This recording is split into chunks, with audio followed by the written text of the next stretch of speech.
Welcome to Story Tales. Please like this video and subscribe to Story Tales. I hope you enjoy the story. Let's begin. Nolan Mercer wiped sweat from his brow as he surveyed the half-finished kitchen remodel. 15 years of building his renovation business had earned him a reputation as the best contractor in Maple Glen, Michigan. His phone buzzed. Jake's name flashed on the screen. "Dad, you coming home for dinner?" his son asked, his 17-year-old voice cracking slightly. "Should be. Your mom planning something special?" A pause hung between them. She said not to wait up. Another girl's night. Nolan felt that familiar twist in his gut. "Third one this month."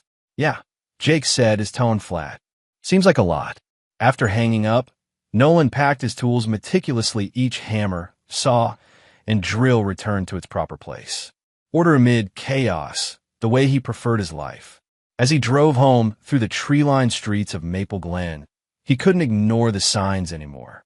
Renee's restlessness had become a physical presence in their home, like an unwelcome guest that refused to leave. Their two-story colonial came into view, its white trim and navy shutters just as pristine as the day they'd bought it. Inside, the house felt empty despite Jake's presence in the living room. Textbooks spread across the coffee table. "How's the studying going?" Nolan asked, setting his lunch cooler on the counter. Jake shrugged. "Calculus is kicking my butt." Nolan peered over his son's shoulder. Numbers and symbols blurred together, but he recognized the determination in Jake's furrowed brow, the same expression he wore when tackling a difficult woodworking project. "You'll figure it out. You always do." Jake nodded, then glanced toward the stairs. "Mom spent 3 hours getting ready before she left." "That right?" Nolan kept his voice neutral. "New dress, too." The price tag was still on it when she tossed the bag. "For $100. Jake didn't look up from his textbook. "That's a lot for hanging out with the bakery ladies." Nolan sank into the armchair across from his son. Jake had always been observant, sometimes uncomfortably so. "Your mom works hard. She deserves nice things." "Sure." Jake finally met his father's eyes. "But she never wore stuff like that when you two went out for your anniversary last month." The comment hung in the air between them. Neither spoke it aloud, but the implication was clear. Something wasn't right. That night, Nolan lay awake until he heard the front door open at 1:17 a.m. He closed his eyes and controlled his breathing as Renee slipped into the bedroom. The scent of unfamiliar cologne drifted toward him, not overpowering, just a trace, but enough. She didn't shower before sliding under the covers, turning her back to him without a word. The next morning, Nolan rose early as usual. 15 years in the construction business had trained his body to wake with the sun. In the kitchen, he found a note from Renee, meeting clients for brunch. "Back later. R." Her handwriting seemed hurried, the letters sharper than her usual flowing script. Nolan made coffee and toast, reviewing the day's work schedule while the house remained quiet. When Jake stumbled downstairs an hour later, Nolan had already mapped out his approach. "Got time to help me with the Wilson project after school?" he asked his son. Jake poured cereal into a bowl. "Sure. What are we doing?" "Installing cabinets. Could use an extra set of hands." Jake nodded, milk dribbling down his chin. "Mom gone again?" "Client meeting." Nolan kept his tone casual. "How'd you do on that calculus problem?" "Figured it out around midnight." Jake's eyes were sharp, analyzing his father. "You okay, Dad?" Nolan met his son's gaze. "Just fine." "What? You seem different lately." "Quieter. Just thinking about that expansion project. Lot of moving parts." Jake nodded, but his expression said he wasn't convinced. The kid was too smart, too perceptive for his own good. Just like his father. The neighborhood block party arrived with perfect early summer weather. Maple Street closed to traffic as families dragged grills onto driveways and children chased each other with water guns. Nolan manned the grill, flipping burgers with practiced ease while neighbors lined up with paper plates. "Medium rare for me." "Nolan," called Tom Bradford from 3 houses down. "Coming right up," Nolan replied, sliding a perfectly cooked patty onto Tom's waiting bun. From his position, Nolan had a clear view of the entire party. His eyes tracked Renee as she moved through the crowd in her new sundress, stopping to chat with Monica Caldwell. Monica owned the most successful bakery in town, but her tight smile never quite reached her eyes as she spoke with Renee.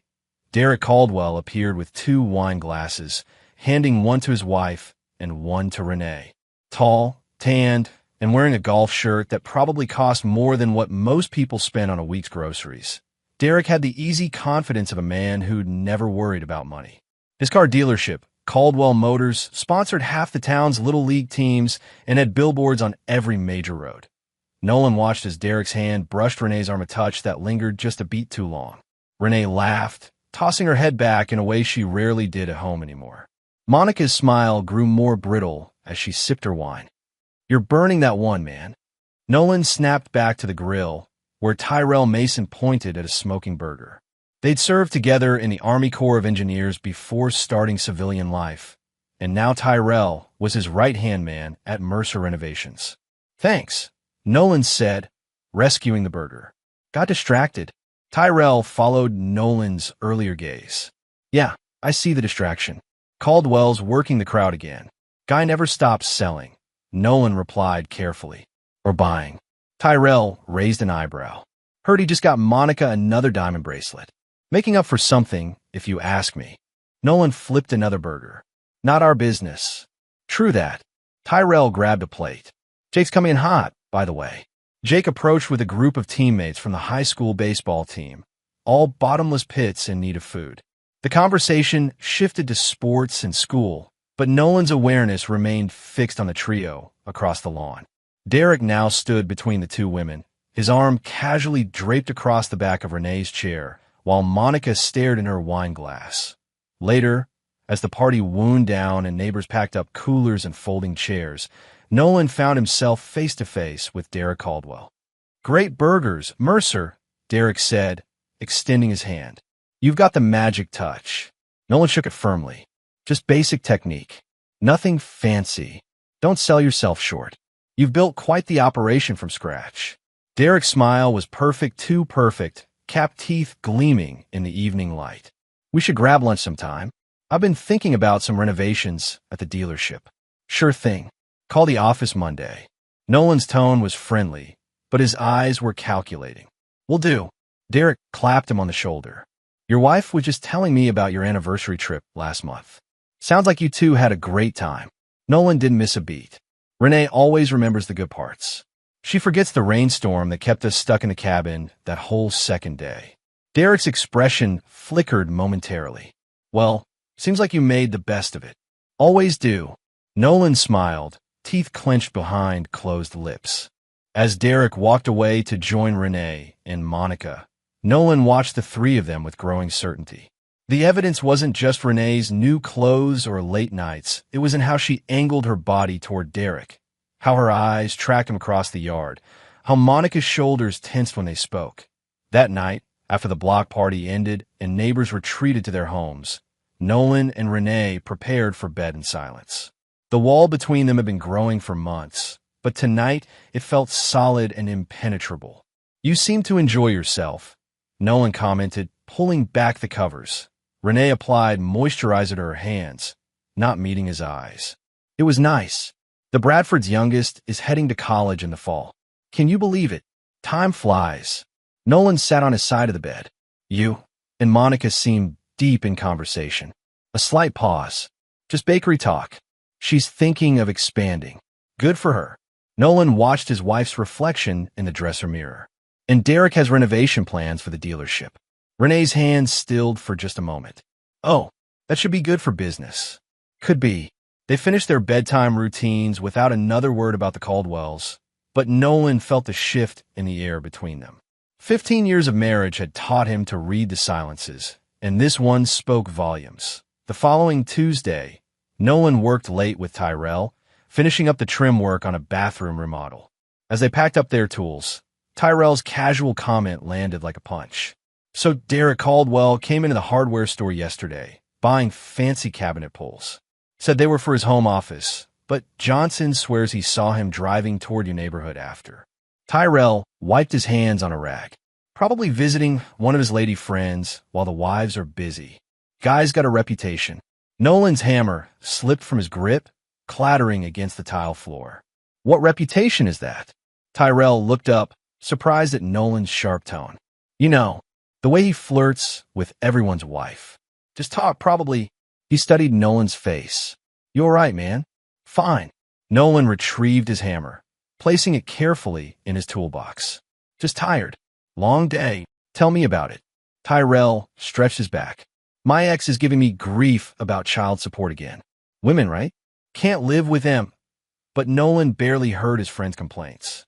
His mind raced, connecting dots he'd been deliberately ignoring. Jake's comments about Renee's new clothes and late nights. The unfamiliar cologne. The way Derek and Renee had stood too close at the block party.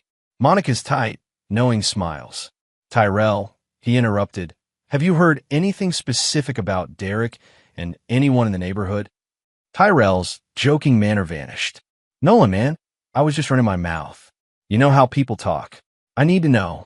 Tyrell set down his tools and faced his friend. There's been talk. Nothing solid.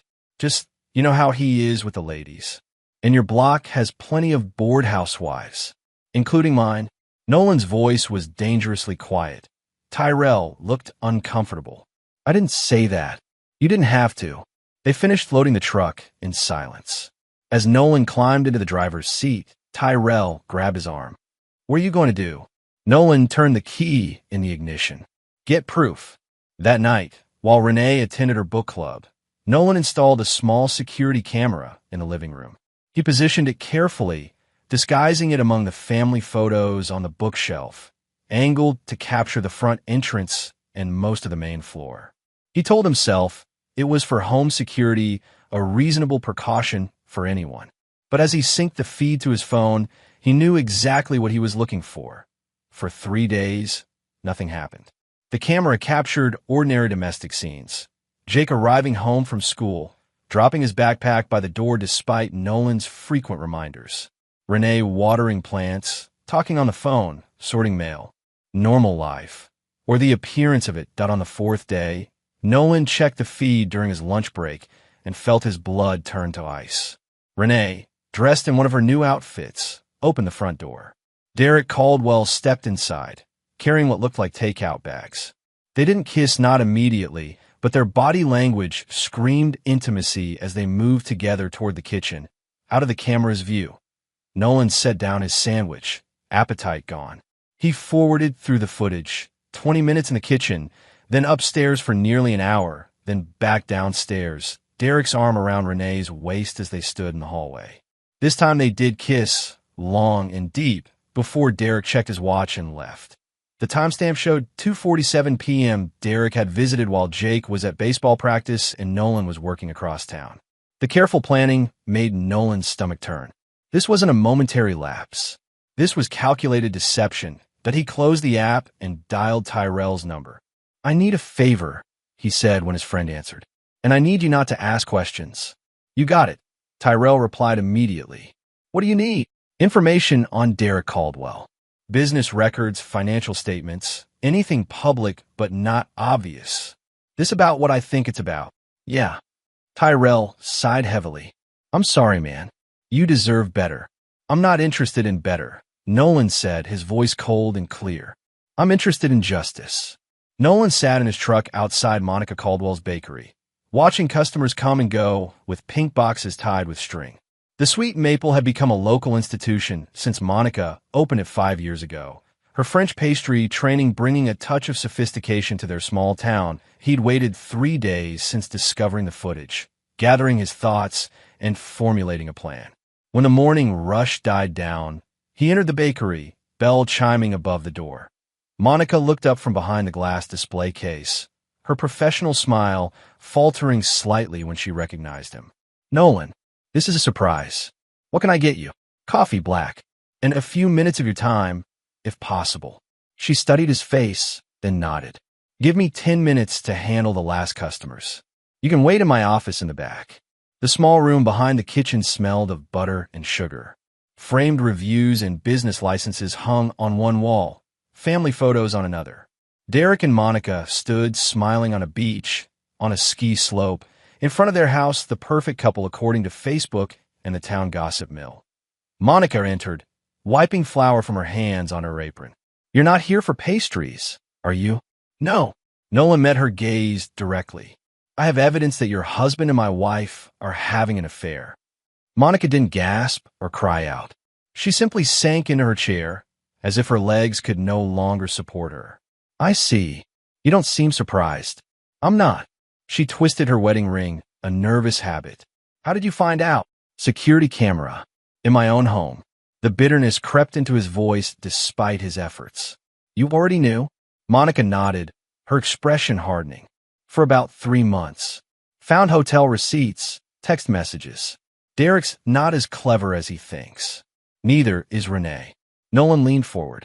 I came here because I thought you deserved to know that I know. And because I have a proposition. I'm listening. I'm filing for divorce. No warnings, no second chances, no marriage counseling. Clean break. Monica's lips curved into a small, sad smile. And you want to know if I'm doing the same? I think they deserve to face the consequences together. Don't you? Same day, same time. Synchronized divorcing. Monica's laugh held no humor. Elegant, in a twisted way. There's more. Nolan pulled a folder from his jacket. Tyrell, my business partner, found some interesting information about your husband's dealership. Financing irregularities, customer complaints filed with the Better Business Bureau, potential tax issues. Nothing definitive yet, but enough threads to pull. Monica took the folder, fingers trembling slightly. You want to ruin him. I want justice. Nolan's voice remained steady. They broke a trust. They damaged lives that didn't belong to them. There should be consequences beyond just losing their marriages. And what's my role in this? Information. Access. You know Derek's routines, his passwords, his vulnerabilities. Together, we can make sure they both lose exactly what they valued most. Monica opened the folder, scanning the contents. Derek would lose everything if this came out. The dealership, the house, exactly. Nolan watched her carefully. The question is, can you do it? Can you be part of bringing him down? Monica closed the folder and met Nolan's eyes. Her expression had transformed, the brittle politeness gone, replaced by something steely and determined. Derek didn't just betray me by sleeping with Renee. He betrayed me by making me doubt myself, by gaslighting me when I questioned late nights and strange charges, by making me feel crazy for suspecting the truth. She pushed the folder back across the desk. Yes, Nolan, I can absolutely be part of bringing him down. Good. Nolan stood. I've already contacted a lawyer. Papers will be ready by Friday. Can you be ready to move by then? Monica nodded. I've had a go bag packed for weeks. Just been waiting for the right moment. Then let's make Friday count. As Nolan turned to leave, Monica called after him. What about your son? Jake, right? How will this affect him? Nolan paused at the door. Jake's smarter than both his parents. He's already figured out most of it. I'll tell him tonight, man to man. He's lucky to have you, Monica said softly. No, Nolan corrected her. I'm lucky to have him. Only good thing to come out of this mess. That evening, Nolan took Jake to their favorite burger place outside of town. The restaurant was nothing special: vinyl booths, paper placemats, waitresses who called everyone honey, but they'd been coming here for father-son dinners since Jake was old enough to hold a hamburger. Jake studied the menu despite knowing it by heart. Something's up. You only bring me here when there's big news. Nolan set down his own menu. That obvious. Last time we came was when Grandpa died. Time before that was when you were expanding the business. Jake met his father's eyes.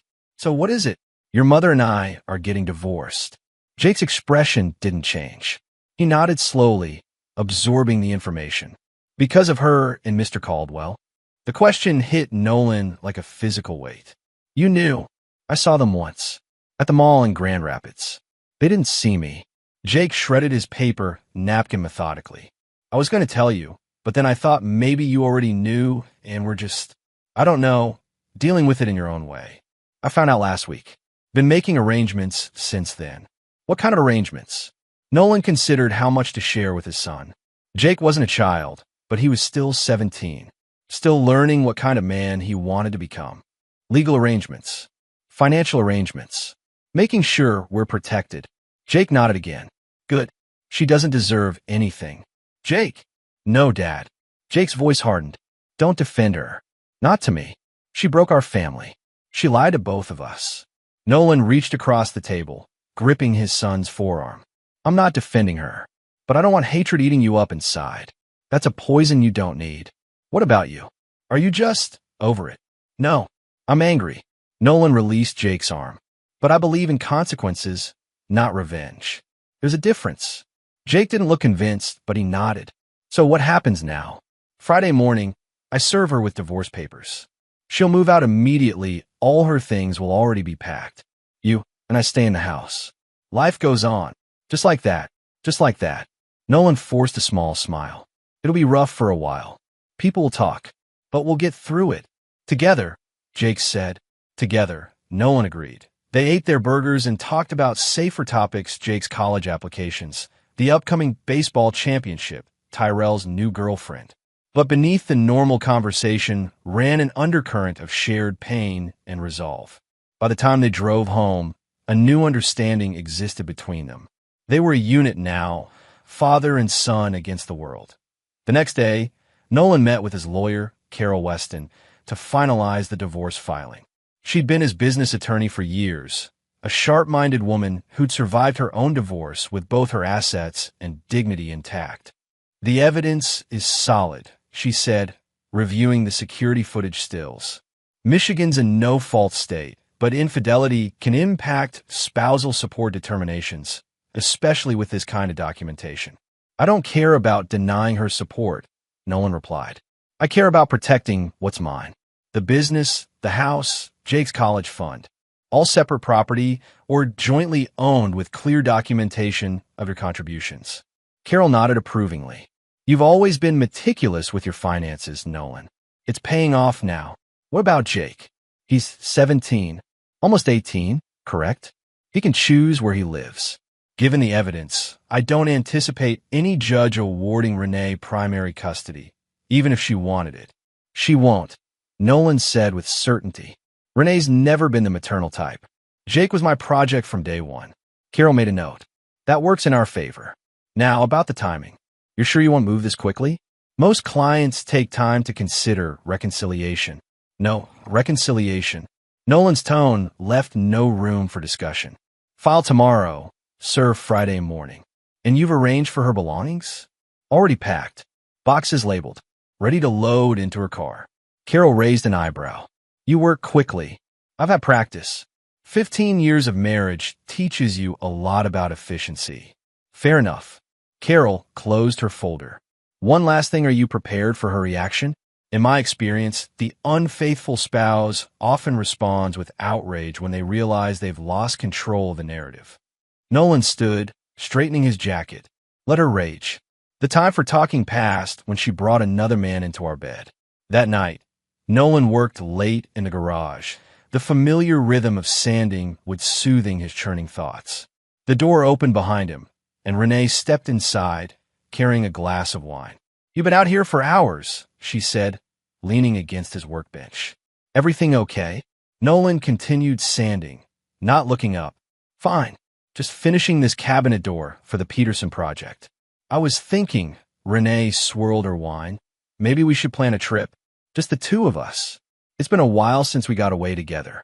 Nolan finally looked at her, studying the woman he'd once promised to love forever. She was still beautiful auburn hair, falling in soft waves around her face, green eyes that had once made his heart race. Now he felt nothing but a cold, hollow space where love had lived. Sure, he said, returning to his work. When were you thinking? Maybe next month? I could look at some options. She stepped closer, her perfume mingling with the scent of sawdust. We could use some time to reconnect.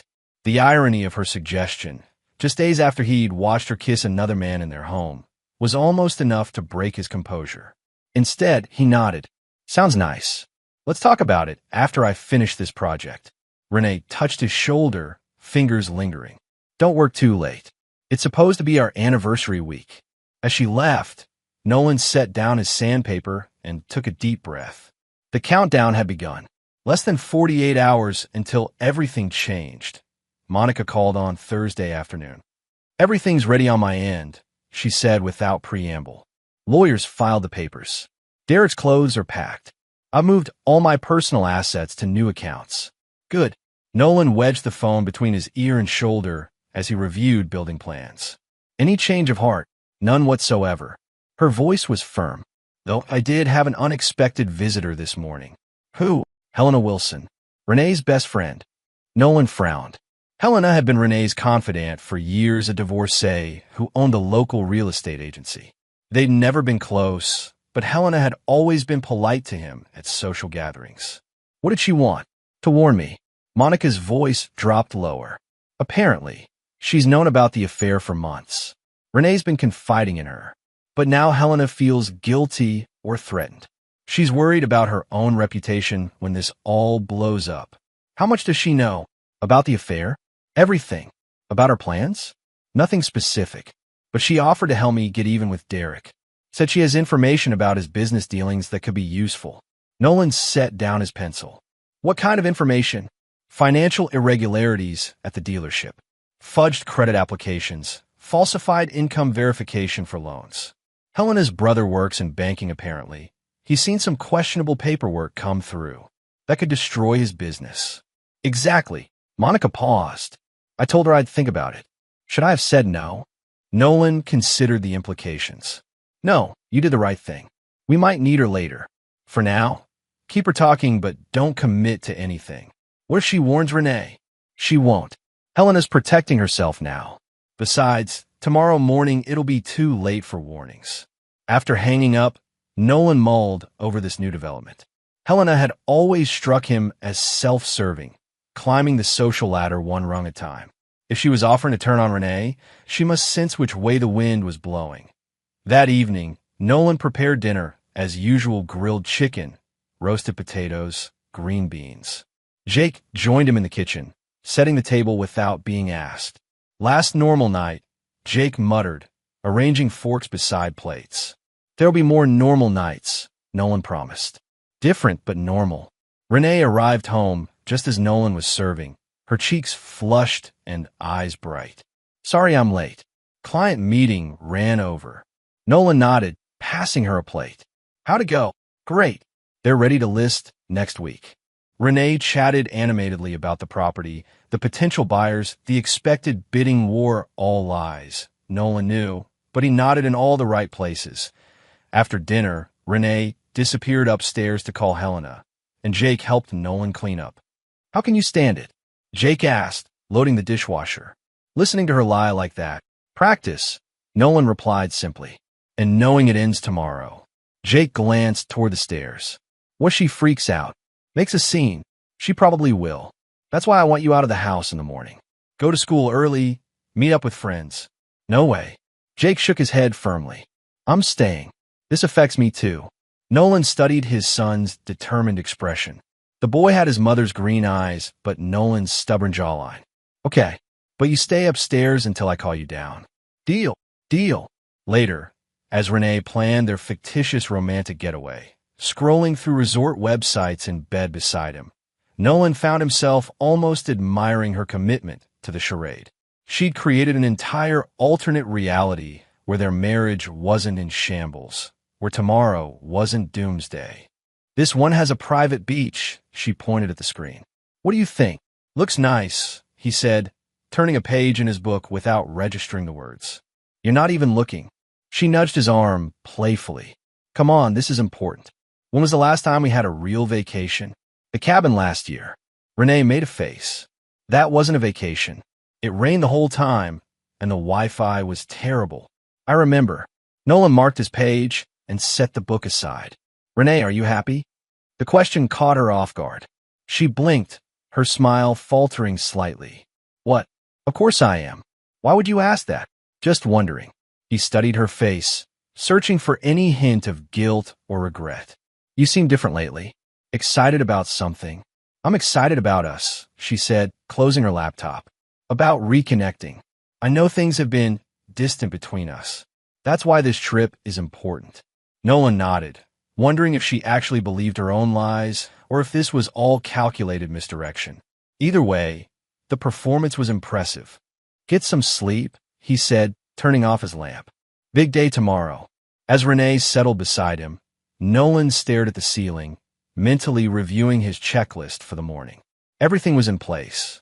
The lawyer, the packed boxes, the new locks, the bank accounts. All the dominoes arranged with precision, waiting for the first push. Nolan woke at 5, as he had every day for the past 15 years. The routine was comforting coffee brewing, toast in the toaster, work clothes laid out the night before. Except today, he put on a dress shirt and slacks instead of his usual work gear. Renee stumbled into the kitchen at 7, wrapped in her robe. "You're dressed up, meeting with clients." Something like that. Nolan sipped his coffee, checking his watch. The courier would arrive at 8:15 with the divorce papers. Monica would be delivering Derek's belongings to their front porch at 8:30. Everything timed to perfection. "I might go shopping today," Renee said, pouring herself coffee. That resort had a dress code for dinner. "I could use something new." Nolan nodded, letting her spin her fantasy for the last time. "Renee, I need to show you something in the garage. Now, I'm not even dressed. It won't take long." Curiosity overcame her reluctance, and she followed him through the door connecting the kitchen to the garage. There, neatly stacked and labeled, were 15 boxes containing her clothes, shoes, jewelry, and personal items. Renee stopped short. "What is this?" "Your things," Nolan said simply. "Packed and ready to go." "I don't understand." Her voice rose slightly. "Are we renovating?" "Moving." "You're moving." Nolan met her confused gaze. "I filed for divorce yesterday. The papers will be here in about 20 minutes. Renee's coffee mug slipped from her fingers, shattering on the concrete floor. "What?" "Nolan, this isn't funny. It's not meant to be." He stepped carefully around the broken ceramic and coffee puddle. "I know about Derek. I have proof date, time, and location, including our bedroom." The color drained from Renee's face. "Nolan, I can explain." "Don't bother. I'm not interested in explanations or apologies. The marriage is over. These boxes contain everything that belongs to you. Your car keys are on top of that box." He pointed to the nearest stack. "You have until noon to load your car and leave." Renee's shock gave way to anger. "You can't just throw me out. This is my home too." "Actually, I can. The house is in my name. You insisted on that arrangement when we bought it, if you recall. Something about protecting your credit score." Nolan's voice remained calm, almost conversational. "As for your personal belongings, I've been more than fair. Everything you came into this marriage with, and everything you acquired during it is in these boxes." "This is insane." Renee's voice rose to a shout. "You can't make these decisions without talking to me. The way you discussed sleeping with Derek in our bed before doing it." Nolan raised an eyebrow. Or the way you discussed spending our money on clothes to impress him. Or using our home when you thought Jake and I wouldn't be around. "It wasn't like that." "Save it, Renee." Nolan checked his watch again. "The courier will be here soon. You might want to get dressed before signing for legal documents." "I won't sign anything. You can't make me." "You don't have to sign them to be served. And fighting this will only drain whatever money you have left. I have video evidence, witness statements, and financial records. This divorce is happening whether you cooperate or not." Renee's eyes narrowed. "Is this about money? Fine. I'll give you the commission for my next 3 sales. We can work this out." "This isn't about money." Nolan's voice finally hardened. "This is about trust, respect, family, all the things you threw away for quick thrills with a car salesman." The doorbell rang, right on schedule. Nolan turned toward the house. "That'll be the courier. Jake's upstairs if you want to say goodbye, though I doubt he's interested in hearing from you right now." "Jake knows." Renee's voice cracked. "You told our son? He figured it out on his own. Kids are perceptive that way." Nolan left her standing among the boxes of her dismantled life and answered the front door. The courier, a young man in a company polo, held out a clipboard. "Delivery for Renee Mercer. She'll be right out." Renee appeared moments later, hastily dressed in yesterday's clothes, her face a mask of fury and disbelief. She snatched the envelope from the courier without signing, tearing it open as the young man beat a hasty retreat. "This is ridiculous," she muttered, scanning the legal document. "No-fault divorce, division of assets. No spousal support. What is this?" She jabbed at a paragraph. "I'm entitled to half of everything." "Read the prenuptial agreement section," Nolan suggested. "The one you signed 15 years ago stating that the business remains my separate property in case of divorce. As for the rest, I've documented every contribution I've made to our joint assets. The house was purchased primarily with my inheritance from my father. Your car was a gift from me, which I'm allowing you to keep. Seems more than fair. I'll fight this, Renee threatened, waving the papers. I'll get a lawyer. I'll take you for everything. You're welcome to try. Nolan gestured toward the street, where commotion was unfolding. But you might want to check on your boyfriend first. 3 houses down, Monica Caldwell stood on Nolan's front lawn, overseeing as Derek's belongings were unceremoniously dumped next to the mailbox. Derek himself stood in the street, gesticulating wildly, his face contorted with rage. What's happening? Renee asked, momentarily distracted from her own crisis. Monica filed for divorce too. Interesting timing, isn't it? Renee's eyes widened as understanding dawned. You planned this. Both of you. Justice comes in many forms. Nolan stepped aside as Renee rushed past him, running toward the scene. Jake appeared at the top of the stairs, watching his mother flee. Is it done? Phase 1, Nolan confirmed. Want to help me change the locks? Jake descended the stairs, a toolbox already in hand. Way ahead of you, Dad. Together, they replaced the deadbolts on every exterior door while the neighborhood drama unfolded on their front lawn. Derek Caldwell, discovering his carefully constructed double life imploding in real time, alternated between begging Monica for another chance and demanding Renee explain what was happening. Your wife knows everything, Monica announced loud enough for the gathering neighbors to hear. And so does Nolan. Game over, Derek. Renee tried to pull Derek aside for a private conversation, but he shrugged her off. Not now, Renee. I need to talk to my wife. But Derek, I've been kicked out. Where am I supposed to go? Derek barely spared her a glance. That's not my problem right now. The brutal dismissal hit Renee visibly. She stood frozen, watching as the man she'd risked everything for prioritized saving his own marriage over helping her. The irony wasn't lost on the neighbors, who whispered behind hands and pretended not to stare. Inside, Jake peered through the living room curtains. Mom looks like she's going to cry. Probably will, Nolan replied, testing the new front door lock. Secure here. Let's do the back. Aren't you going to watch? Nothing to see. Nolan nodded toward the door. Back lock. As they worked on the rear entrance, the doorbell rang insistently. Nolan nodded to Jake. I'll finish here. Can you see who that is? Jake returned moments later. It's Helena Wilson. Says she needs to talk to you urgently. Nolan tightened the last screw. Show her in. Helena burst into the kitchen, designer handbag clutched like a shield. Nolan, what is happening? The whole neighborhood is watching Derek and Renee have a meltdown on your lawn. Divorce proceedings, Nolan said calmly, putting away his tools. Coffee. No, I don't want coffee. Helena's perfectly highlighted hair swung as she paced. This is a disaster. Did you know about them? Why didn't you tell me? Why would I? Nolan leaned against the counter. You're Renee's friend, not mine. Helena stopped pacing. I am everyone's friend. Or I was. She glanced out the window toward the continuing spectacle. This is going to be a nightmare for everyone involved. Not for me. Nolan crossed his arms. I've made my peace with it. Well, I haven't.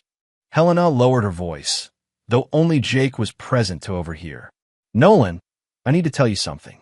I've known about them for a while. Monica mentioned that. Helena's perfectly arched eyebrows shot up. You've talked to Monica? When? Recently. Nolan studied her anxious expression. She said you offer information about Derek's business. Something that could hurt him. I did, and I meant it. Helena perched on a kitchen stool, suddenly all business. Derek's been falsifying loan applications at the dealership, getting people approved who shouldn't be, inflating income numbers, all of it. My brother works at First National. He's seen the paperwork. And you're telling me this because Renee used me. Helena's voice hardened, made me her confidant, her alibi, her accomplice, put my reputation at risk. And for what? For a man who just publicly humiliated her. Jake, who had been quietly observing from the doorway, stepped forward. You want revenge? Helena looked startled, as if just noticing him. I want justice. And I think your father does too. Nolan exchanged a look with Jake. You have actual evidence of these financial irregularities? My brother does. Bank statements, loan applications with discrepancies, credit reports that don't match the paperwork Derek submitted. Enough to trigger an audit at minimum, criminal charges at worst. Nolan nodded slowly. And you're willing to help Monica access this information? I already offered. She seemed hesitant. She was being cautious. Nolan straightened. Jake, can you give us a minute? Jake looked like he wanted to argue, but nodded. I'll go check on the chaos outside. When they were alone, Nolan faced Helena directly. Why should I trust you? You've been covering for my wife's affair for months. Because I made a mistake. I want to fix it. Helena met his gaze. And because Derek Caldwell deserves to lose everything, just like he made others lose everything. What do you mean? Helena hesitated, then reached into her bag for her phone. My cousin applied for financing at Caldwell Motors last year. Good job. Decent credit. Should have been approved. Derek denied him. Said his credit wasn't strong enough. She pulled up a text message. 2 weeks later, the same car was sold to another customer who Derek personally vouched for, a customer with worse credit but a connection to Derek. That's unethical, but hardly criminal. It gets worse. Helena scrolled to another message. My cousin complained to the bank directly. They checked his application and found income figures that didn't match what he'd submitted. Someone at the dealership had lowered them to make him look less qualified. Why would Derek do that? To save the deal for his friend, who paid cash under the table as a thank you. My brother confirmed it off the record, of course. He's seen multiple cases like this. Nolan considered the implications.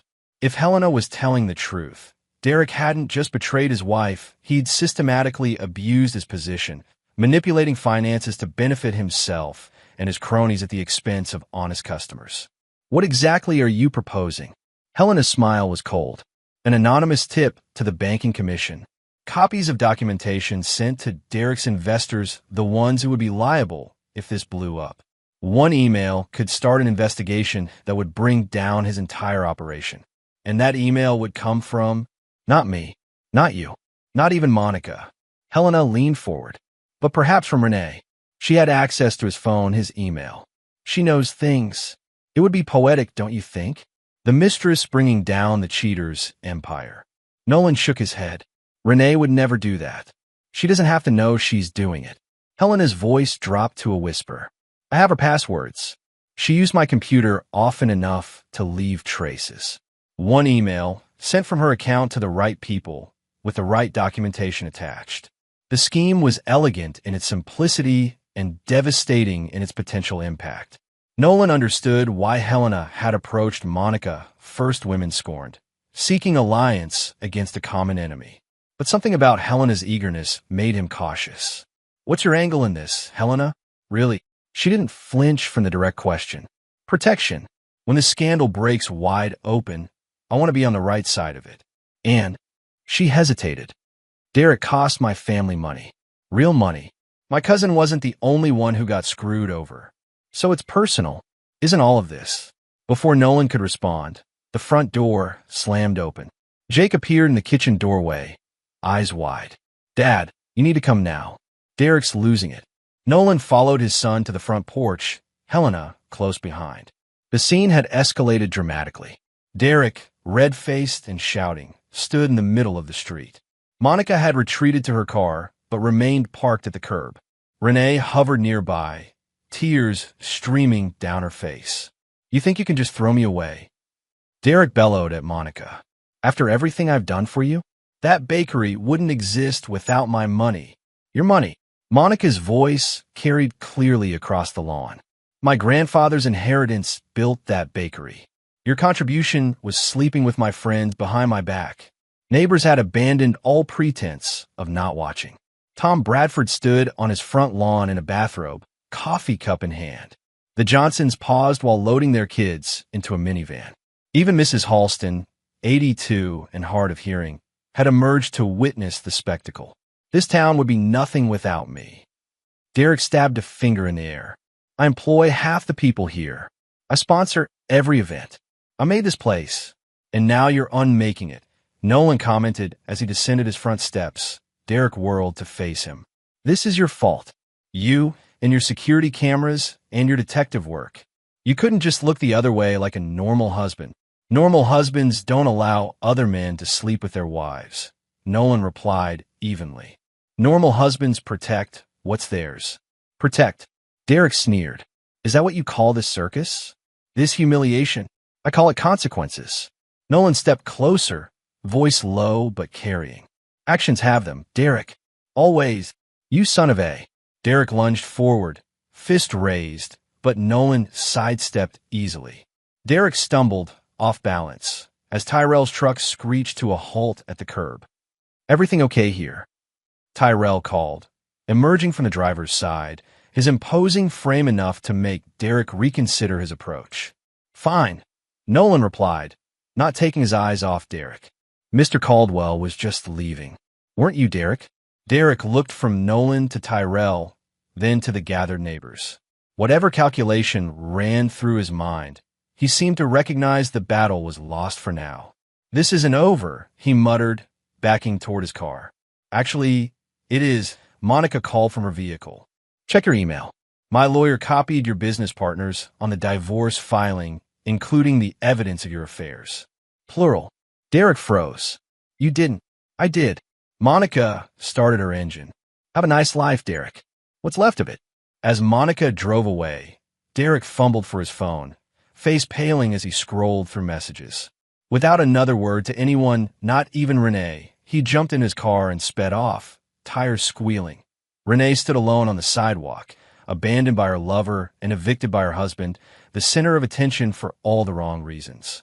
She turned toward Nolan, mascara streaking her cheeks. Where am I supposed to go? For a moment, Nolan felt a flicker of pity. 15 years. A child together. A life built and now dismantled. But the moment passed quickly as he remembered the security footage, the lies, the betrayal. That's not my concern anymore, he said quietly.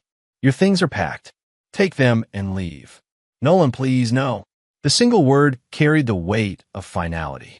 We're done, Renee. Jake stepped forward, standing shoulder to shoulder with his father.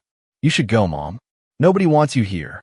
The harshness from her son seemed to hit Renee harder than anything else. She stared at Jake, mouth opening and closing without sound, before turning and walking slowly back toward the house. Tyrell approached, keeping his voice low. Hell of a morning. You okay? Getting there. Nolan clasped his friend's shoulder. Thanks for coming. Always got your back. Tyrell nodded toward the curious neighbors. Want me to help clear this crowd? No need. Show's over anyway. Helena, who had watched the confrontation from a porch, descended to join them. Not quite over. The Derek Caldwell saga is just beginning. What do you mean? Jake asked. Helena smiled thinly. Let's just say his business partners will have some very interesting reading material today. Anonymous tips have a way of causing immediate action when financial irregularities are involved. Nolan raised an eyebrow. You didn't wait for my approval. Time is of the essence in these matters. Helena shrugged unapologetically. Besides, you were busy managing the street theater. Tyrell looked between them. What am I missing? I'll explain later, Nolan promised. For now, let's focus on getting Renee's things loaded and her out of our house. The next few hours passed in tense efficiency. Renee, subdued and shell-shocked, moved her boxes to her car and a small U-Haul trailer Helena arranged. She made one attempt to speak privately with Jake, but he refused, shutting his bedroom door in her face at BY noon. The driveway was empty of her belongings, and Renee stood at the front door for the last time. Can I at least have some time to find a place? A few days on the couch. Her voice had lost its earlier fight, replaced by quiet desperation. No. Nolan held the door open, an unspoken instruction to leave. Helena's offered you her guest room until you sort things out. Renee looked past him to where Jake stood at the bottom of the stairs. Jake, baby, I'm sorry. This isn't what I wanted. Yes, it was. Jake's voice was flat. You just wanted to keep both Dad at home taking care of things while you had fun with Mr. Caldwell. You don't get to have it both ways. That's not fair. Neither is cheating on your family. Jake turned and walked away, disappearing into the kitchen. Renee's shoulders slumped in defeat. He'll never forgive me, will he? Probably not, Nolan agreed. But that's between you and him now. He closed the door on her face, sliding the new deadbolt into place with a satisfying click. Through the window, he watched Renee slowly walk to her car and drive away, following Helena's Lexus out of their cul-de-sac and out of their lives. 5 months later, Nolan hosted the neighborhood Labor Day barbecue. The summer had brought monumental changes to Maple Street. Derek Caldwell's dealership had collapsed under regulatory investigation, with criminal charges pending for financial fraud. He'd fled town ahead of the indictments. Last seen in Arizona, trying to rebuild his life under increasingly desperate circumstances. Renee had moved to Grand Rapids, taking a position with a larger real estate firm. She'd made several attempts to reconnect with Jake, who remained polite but distant. The divorce had finalized quickly, leaving Nolan with the house and business intact, exactly as he'd planned. That Monica's Bakery had expanded to a second location in the next town over. She'd thrived in the aftermath of her divorce, channeling her energy into building her business rather than looking for new romance.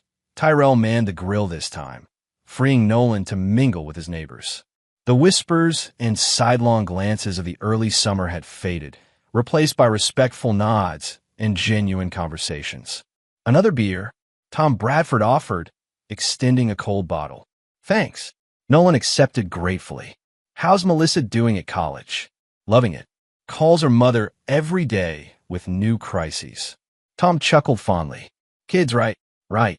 Nolan spotted Jake across the yard, surrounded by teammates, laughing at something.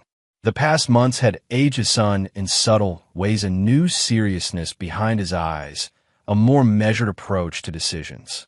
But there was laughter too, and plans for the future. They were healing, slowly but surely.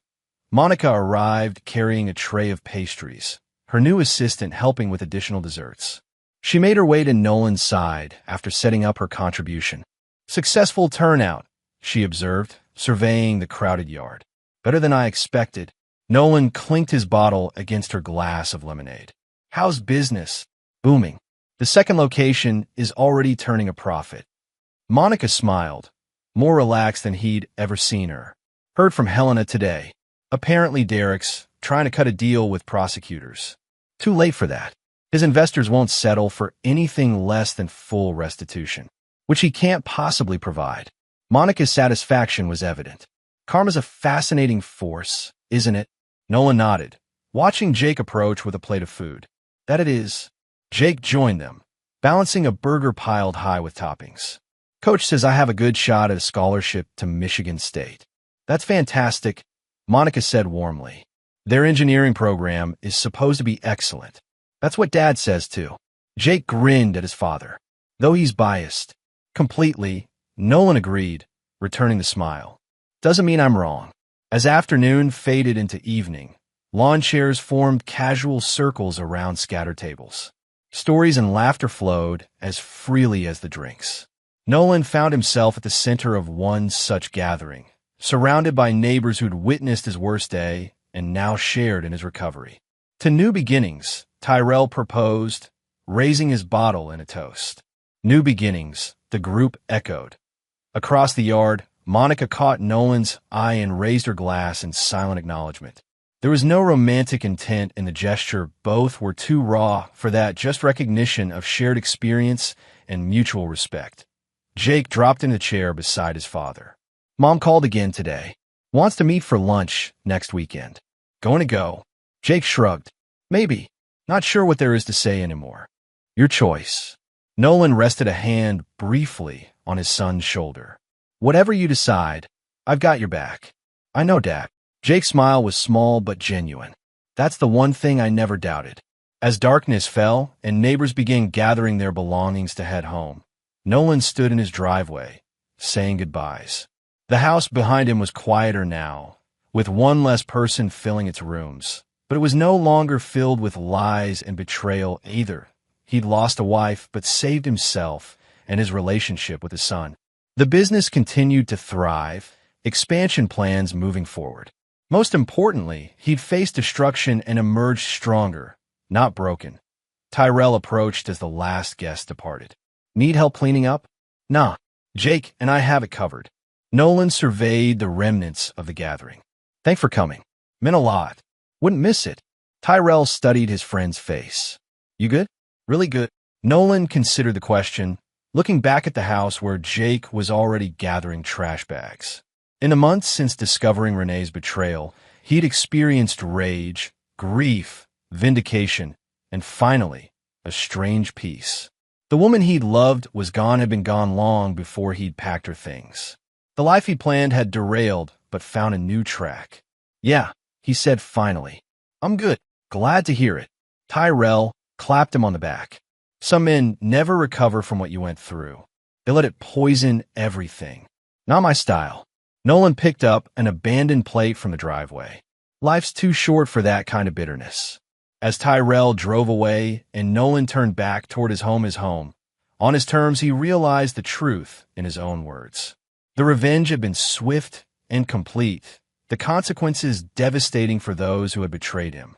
But unlike Renee and Derek, forever defined by their deception, Nolan had already moved beyond it. He joined Jake in the yard, gathering empty bottles and discarded napkins in comfortable silence. Together, they restored order to their domain as the maple trees cast long shadows across the lawn, marking the end of summer and the beginning of whatever came next.